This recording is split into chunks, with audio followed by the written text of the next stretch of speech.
ವಿದ್ಯಾರ್ಥಿಗಳ ಒಂದು ಆತಂಕದಲ್ಲಿ ಅವರು ಇರ್ತಕ್ಕಂಥದ್ದು. ಯಾಕಂದ್ರೆ ಇವತ್ತು ಸೆಕೆಂಡ್ PUCಯ ಕನ್ನಡ ಮತ್ತು ಅರಬಿಕ್ ಎಕ್ಸಾಮಿನೇಷನ್ ಇದೆ.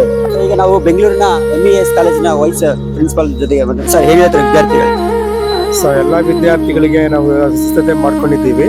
ಎಕ್ಸಾಮ್ ಅಂದ್ರೆ ಸಾಕು ಕೇವಲ ಮಕ್ಕಳಿಗೆಲ್ಲ, ಪೋಷಕರಿಗೆ, ಶಿಕ್ಷಕರಿಗೆ, ಈವನ್ ಶಿಕ್ಷಣ ಸಚಿವರಿಗೆ, ಸರ್ಕಾರ ಕೂಡ ಒಂದು ಆತಂಕ ಇರ್ತದೆ. ಅದು 5,170 ಕಾಲೇಜುಗಳಲ್ಲಿ 7,10,000 ವಿದ್ಯಾರ್ಥಿಗಳು ಸೊ ಇವತ್ತು ಎಕ್ಸಾಮ್ಸ್ ಅನ್ನ ಬರೀತಾ ಇದ್ದಾರೆ. ಇಂದಿನಿಂದ ಮಾರ್ಚ್ 17ವರೆಗೂ ಸೆಕೆಂಡ್ PUC ಎಕ್ಸಾಮ್ಸ್ ಇದೆ. ಎಲ್ಲರಿಗೂ ಒಳ್ಳೇದಾಗ್ಲಿ, ಎಲ್ರಿಗೂ ಆಲ್ ದ ಬೆಸ್ಟ್. ಕಡೆಯಿಂದ ಅವ್ರಿಗೆಲ್ಲ ಆಲ್ ದ ಬೆಸ್ಟ್. ಈ ವರ್ಷ ಫುಲ್ ಚೆನ್ನಾಗಿ ಪ್ರಿಪೇರ್ ಆಗಿದೆ. ಎಲ್ಲ ಮಕ್ಕಳಿಗೂ ಶುಭವಾಗಲಿ. ಯಾಕಂದ್ರೆ ಇದು ಬದುಕಿನ ಒಂದು ಭಾಗ, ಇದೆ ಬದುಕಲ್ಲ. ಅದ್ರ ಜೊತೆಗೆ ಇವತ್ತು ಸರ್ಕಾರ ಕೂಡ ಏನ್ ಮಾಡಿದೆ ಅಂದ್ರೆ ಕೇವಲ 33 ಮಾರ್ಕ್ಸ್ ತೆಗೆದು ಸಾಕು ನೀವು ಪಾಸ್ ಆಗ್ತೀರಾಗ ರಾಜ್ಯದ ಎಲ್ಲಾ ವಿದ್ಯಾರ್ಥಿಗಳಿಗೆ ನಿಮ್ಮೆಲ್ಲರ ಪರವಾಗಿ ಆಲ್ ದ ಬೆಸ್ಟ್ ಹೇಳ್ತದೆ. ಸೊ ನ್ಯೂಸ್ ಜೊತೆ ಶ್ರೀನಿವಾಸ್, ಬೆಂಗಳೂರಿನಿಂದ.